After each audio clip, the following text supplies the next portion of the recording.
can forgive sins. There's only one that can forgive sins. His name is Jesus. We see here in Luke 5, we see a man being brought in a bed, and he's stricken with the palsy.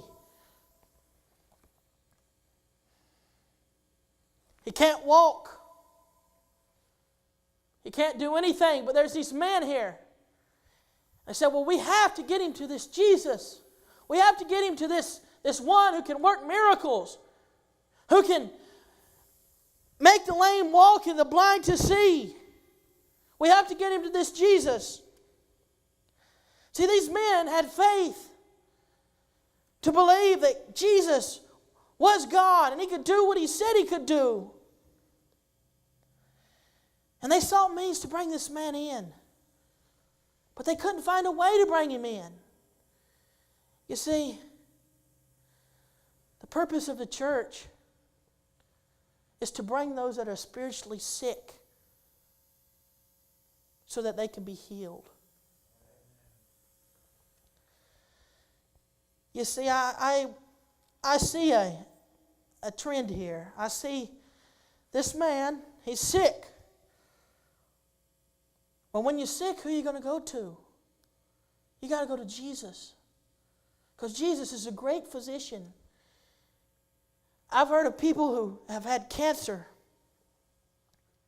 They're given only a certain amount of time to live. Now, it doesn't happen for everybody. But Jesus literally heals them of their cancer. I believe Jesus still heals. Don't you? He still heals. He still works miracles. So they sought means to bring him in, and they couldn't find a way, so they decided what they would do was that they would go to the rooftop of the house, and they would cut away so they could lower him down into the place where Jesus was preaching. You see, they were willing to do whatever it took to get to the Master.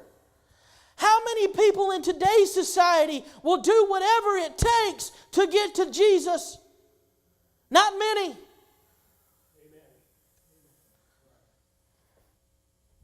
Sometimes we have to be willing to go the extra mile. We have to be willing to do a little extra to get to Jesus. But do we do it all the time? No. Sometimes we make excuses. But in this case, these men did not make excuses.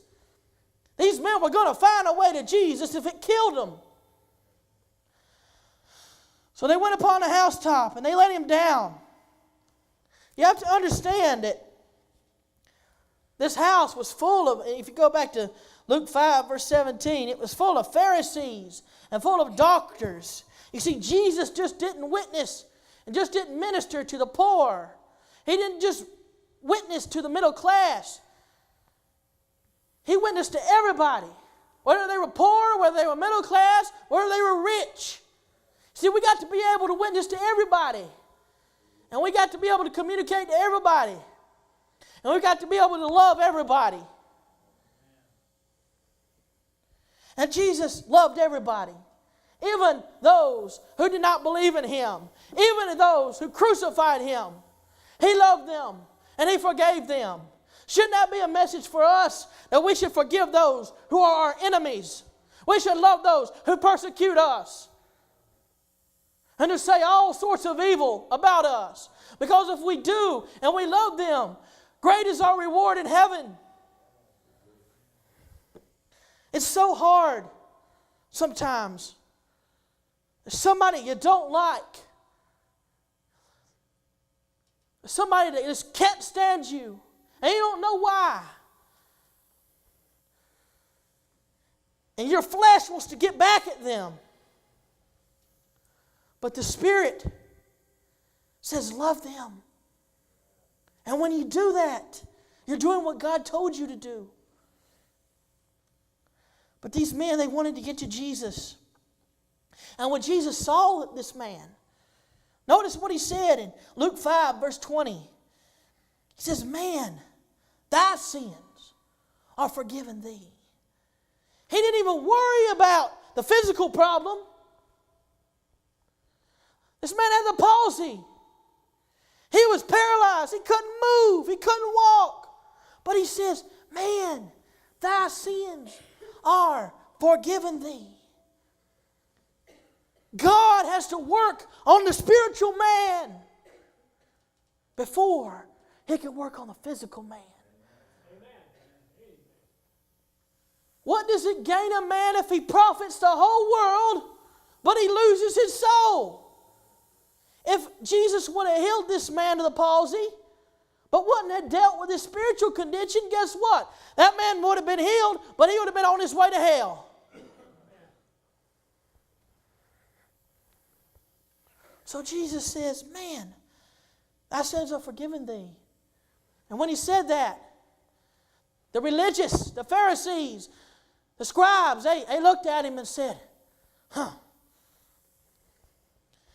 said, who can forgive sins but God alone? Are you claiming to be God? You must be claiming to be God. And Jesus,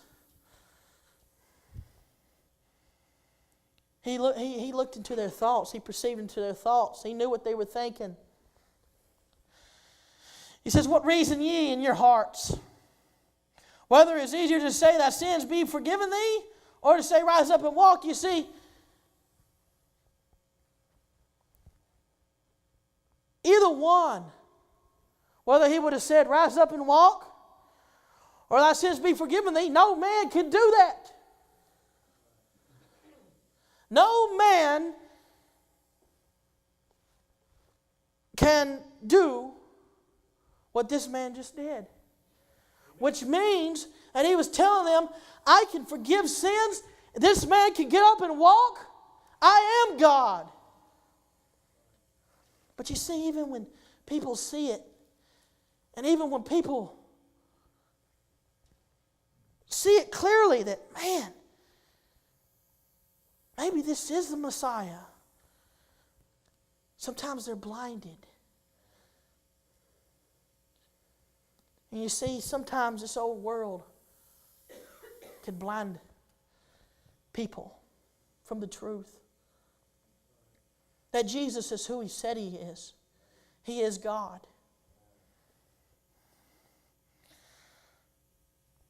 So in verse 24, it says, but that ye may know that the Son of Man hath power upon earth to forgive sins. You see, Jesus Christ